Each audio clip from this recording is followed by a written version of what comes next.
এই বাংলা দ্বিতীয় পত্র সাজেশন 2025 সালের পরীক্ষার্থীদের জন্য। এটা হচ্ছে এসএসসি 2025 সালের শেষ পরীক্ষা। আমি সাজেশনটা দেরিতে দেওয়ার কারণ হলো 4 দিন বন্ধ ছিল। 4 দিনে পুরো বইয়ের গুরুত্বপূর্ণ অংশগুলো পড়া হয়ে গেছে ইনশাআল্লাহ।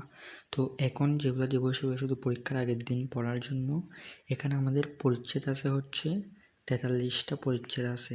এখন পরীক্ষার আগে 43টা পড়া সম্ভব নয়, তাই যেই পরিচ্ছেদগুলো থেকে প্রত্যেকবার বেশি বেশি এমসিকিউ আসে অর্থাৎ গুরুত্বপূর্ণ সেগুলো দাগিয়ে দেবো। তার মধ্যে 1 নাম্বার আছে সমাস আর সন্ধি, এই দুটো থেকে প্রত্যেকবারই আসে। তারপর আসে হচ্ছে 4 থেকে 7 এই 3টা থেকে বেশি আসে। তারপর আসে হচ্ছে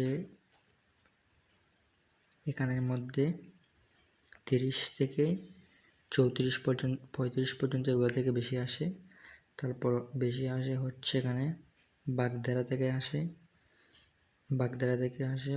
তারপর আরেকগুলো পরে দেখলে সমস্যা নেই।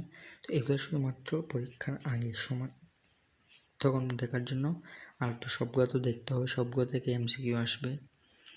তারপর এখন আসি অনুচ্ছেদ কোনটা বেশি গুরুত্বপূর্ণ।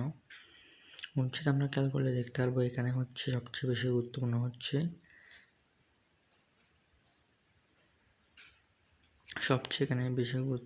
স্বাধীনতা দিবস।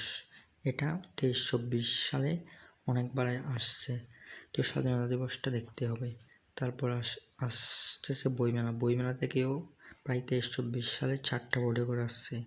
তারপর এখানের মধ্যে আর আছে মোবাইল ফোনটাও দেখতে হবে। তারপর দেখতে হবে কম্পিউটার, এটাও দেখতে হবে। জাতীয় পতাকা, তারপর দেখতে হবে সুন্দরবন, তারপর বৈশাখী মেলা। এই তো শুধু এগুলো দেখলেই হবে। তাহলে এগুলো শুধু পরীক্ষার আগের দিন দেখার জন্য, আর এগুলো সবগুলোই দেখতে হবে। সারাংশের মধ্যে যেটা তুমি ভালো পারো, তোমার থেকে যদি সারাংশ সহজ লাগে তাহলে সারাংশ দেখবে, আর সারমর্ম সহজ লাগলে সারমর্ম দেখবে। তাহলে আমি সেদিক দিয়ে এখন দাগিয়ে দিই সেখান থেকে যেগুলো লাগবে।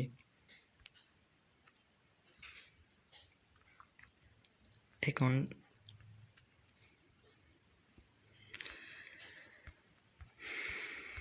এখানে আমরা আসছি হচ্ছে বিরোচন অর্থাৎ রাইটিংয়ের যেগুলো পার্ট আছে সেখানের মধ্যে। আমরা তো অনুচ্ছেদ দাগিয়ে দিয়েছি, তাই অনুচ্ছেদ নিয়ে আর কথা বলবো না। এখন প্রথমে আমরা চলে যাব হচ্ছে ভাব সম্প্রসারণ, অর্থাৎ পরীক্ষার আগের জন্য যেগুলো পড়তে হবে।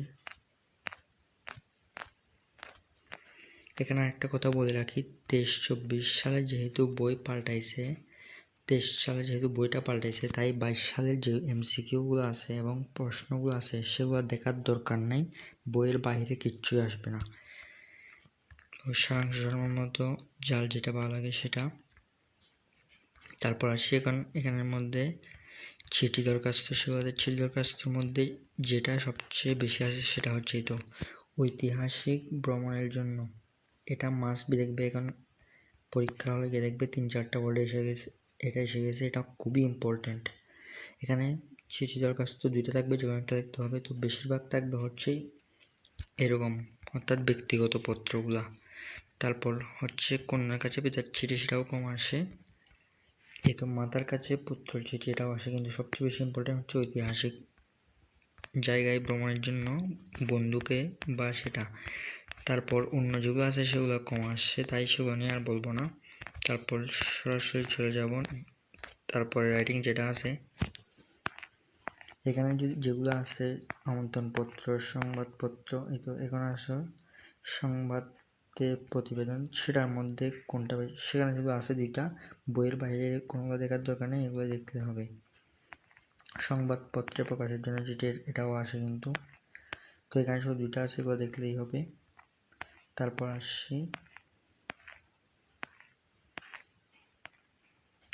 হচ্ছে আবেদনপত্র থেকেও আসে, কিন্তু আবেদনপত্র আছে, এগুলো দেখতে হবে।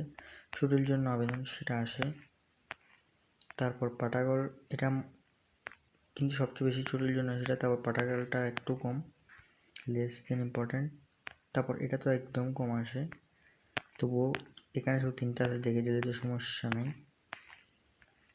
ব্যবসায়িক পত্র হচ্ছে সেগুলো পরীক্ষার আগে দেখতে হবে না, সেগুলো থেকে মাসে মাসে সংবাদ প্রতিবেদন এখানে যেগুলো আছে সেগুলো দেখে রাখাই ভালো। এখান থেকে এটাও আসে বেশি, অর্থাৎ নবীন বরণ, বিদায় সংবর্ধনা। আরেকটা আছে হচ্ছে সড়কের দুরবস্থা নিয়ে, সেটাও আসে, এটাও আসে। এখানে শুধু 3-4টা সেগুলো দেখলেই হবে। তারপর তো রচনার জন্য কোনটা ইম্পর্টেন্ট সেটা বলি। রচনা এখন কীভাবে দেখবে? রচনা শুধু রচনা যদি সময় থাকে একবার পড়বে, আর এইগুলো যেগুলো পয়েন্ট আছে পয়েন্টগুলো শুধু দেখে নিয়ে গেলেই হবে। তো রচনার জন্য আমাদের পড়তে হবে হচ্ছে,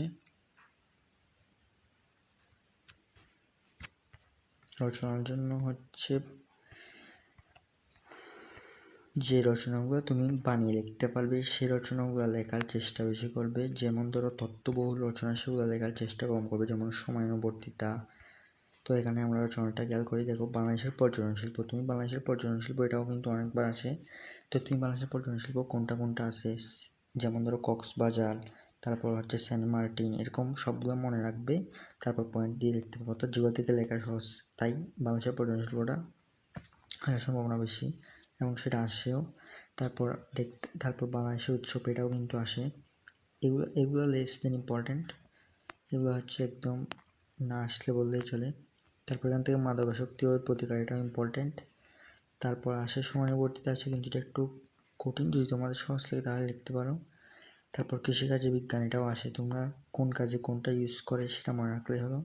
তো এগুলাই ইনশাল্লাহ, এটা এসএসসি 25 ব্যাচের শেষ পরীক্ষা, দোয়া রইল এটার জন্য ভালো হয়।